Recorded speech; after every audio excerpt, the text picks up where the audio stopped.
What's up, fellas, and welcome back to another episode of the Public Announcement Podcast. And today we have quite an interesting topic, and I'm very gladful I could actually make this podcast with this theme. And it's a new meme that has been rising, and I've seen it a couple of times, and I've seen it on a couple of web pages in different places, and you might have seen it too. We are going to be talking about the consoomer meme with two O's, and what it represents and how it actually reflects a kind of a very serious problem in our society. Now, I will do an episode about this separately, but recently memes are becoming more and more sort of like a self-reflection of the society and what's wrong with it, rather than just like funny images of a dog or a cat video. It's kind of interesting to see memes develop in this way. And the consumer meme itself, it originated of course from the 4chan posts, and it was somewhere around 2019. But I would say that the true origin of the meme would be from a podcast called the Nerd Crew podcast in around 2018.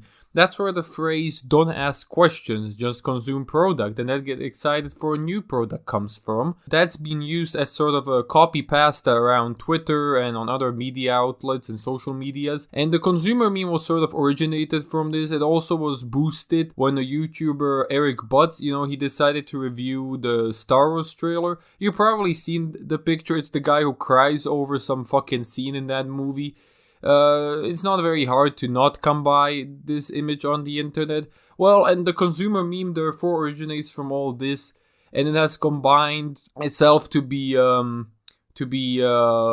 sort of memes where there is a caricature of the given person in the middle, and there is like text around him representing his main qualities or the main problems he has. And the guy from the Star Wars trailer, he sort of became a mascot of the entire thing, but there has also been a Wojak made into a special consumer Wojak. You see it, he's sort of like, he has these glasses, these nerdy glasses, and this very weak beard, and he's opening his mouth in that soy boy laugh or soy boy smile.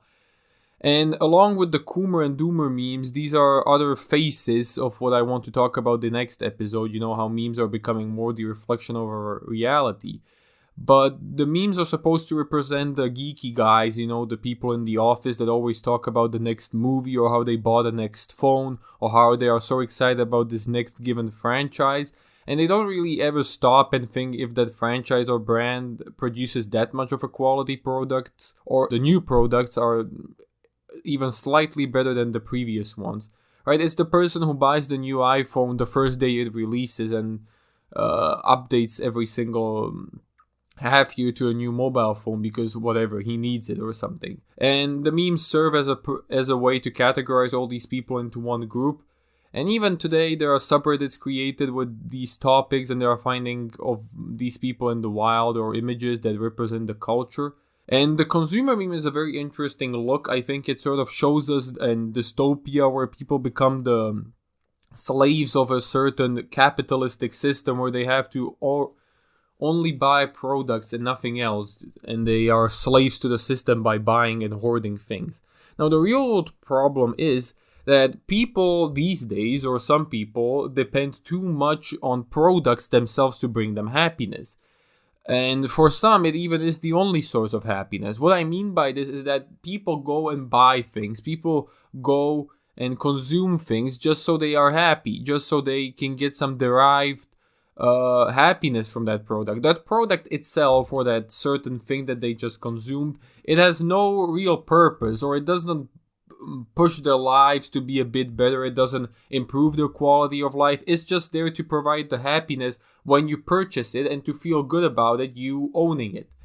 It is similar to the people who buy books and never read them. They're like, buy a book just because it has a cool title, like Nietzsche's book, and they're like, oh, I'm such a philosopher, and then they put it on the shelf and never actually read it. So the purpose of the book is not fulfilled. It's just that you buy the book and suddenly you're satisfied that, oh, I must be smart because I bought this book, or I'm so special because I bought this book. Even more cringy types are those people who take pictures of it on Instagram or something. Those people are never going to touch the book. They just like take a picture with it, like I'm so educated, and then put it back into the shelf and don't never touch it for 20 more years. Those are the type of people we are talking about. Your average Star Wars fan, or if somebody just likes a certain sequel of movies, he doesn't necessarily have to be a consumer. But once you tell him like, okay, I didn't like this Star Wars movie, and he goes all bonkers because you just, I don't know, insulted his brand or company or whatever, well, then you're dealing with a consumer. And it's only after these people buy and realize that the product has no use to them, they are sort of stuck in a circle where they want to buy a new product. Because the happiness doesn't come from owning the product, or not entirely, but it doesn't come from using the product. It comes from hoarding the product and buying the product. That is the main happiness derived. And in order to be even more happy or to stay happy, they have to constantly buy products. And their bodies or their minds will require more and more and more each time. And I think this is a worldwide problematic. This is not focused on one country. I think this is all over the place. And to a certain extent, each one of us has been a consumer, right? If you've ever bought food that you didn't really have to buy or didn't really enjoy just for the fact that, well, I wanted to buy this food because buying it will make me happy.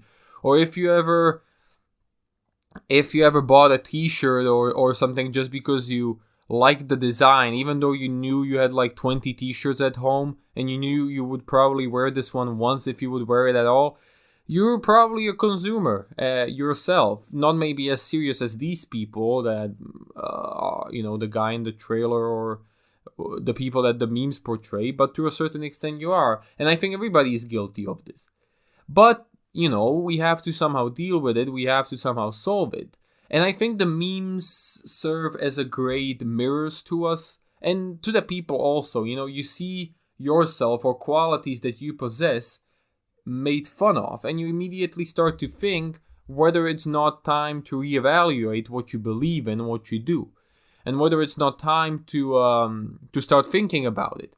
Now, we can solve this, or you can personally help to not become a consumer, and that is, well, we limit and we think about things we buy. It's easily said, but harder done. What I mean by this is that you try to understand what you actually need, what you actually require, what is a necessity, what is a good, what is something that you really must have, and what is something you can have later or can survive without.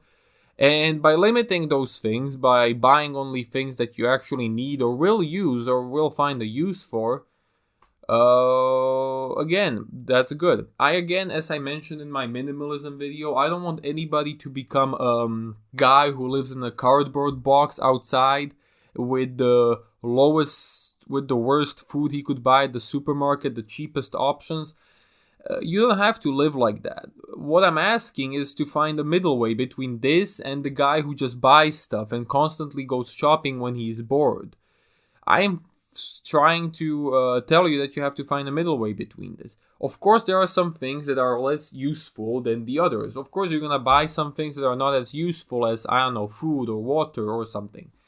But if those things do serve at least a certain purpose, like for example, if you buy a new decoration into your house, well, somebody might say, well, that decoration doesn't serve any purpose. Well, if the purpose of the decoration is to decorate the house and you put it on a shelf in your living room, well, it fulfilled its purpose. And if it makes you happy whenever you look at it, well, there you go. It's alright. It's perfectly fine. I, for example, collect game statues or statues from video games. And, well, of course I get the initial thrill when I buy them, but I generally just sometimes look at my collection and I'm proud of how many I've collected. I don't think it's thrown out money. I'm not buying statues that I hate, or I'm actually choosing which ones I buy. I'm not buying every single one of them. And if I really like the design or there is something unique about it, I buy it or I purchase it. And I don't think there's anything wrong. And if you have something like this, or you buy things that you just like and you actually use them, then there is nothing bad with it. But people generally tend to get bored and then they tend to shop or just buy more products and hoard them. And another thing that helps to combat this is to find a hobby or two. It can be something simple as drawing or just, I don't know, learning something new, becoming good at. If you're still at school, you could go a bit outside of the curriculum if you have the time, learn something a little bit extra which you can flex on the lessons. And mainly think about what you're buying and the choice that you're buying and what you are giving up in return, what you are giving up as you buy that product, because that is quite important to think about. And to sum it up, there is no brand loyalty. There is no such thing. It's a made-up concept. And actually, the brands don't give a shit about you. Let me just tell you that directly. Because every single brand is just another reskinned, faceless corporate. They don't really give a shit about their consumers. They don't really give a shit about people who buy their products and are brand loyal. They won't give you a special discount or give you a pat on the back or a diploma. This is not what the brands will do. So don't derive happiness from buying products. Derive happiness from actually using those products. And that, my friends, is the end of this episode, and I would like to thank you for listening. And, well, there is going to be another episode in 2 weeks. I'm deciding between two interesting topics. One I hinted in today's episode, while one I will leave as a surprise. And I will end this video right now. Thank you for listening, and we'll see each other in 2 weeks.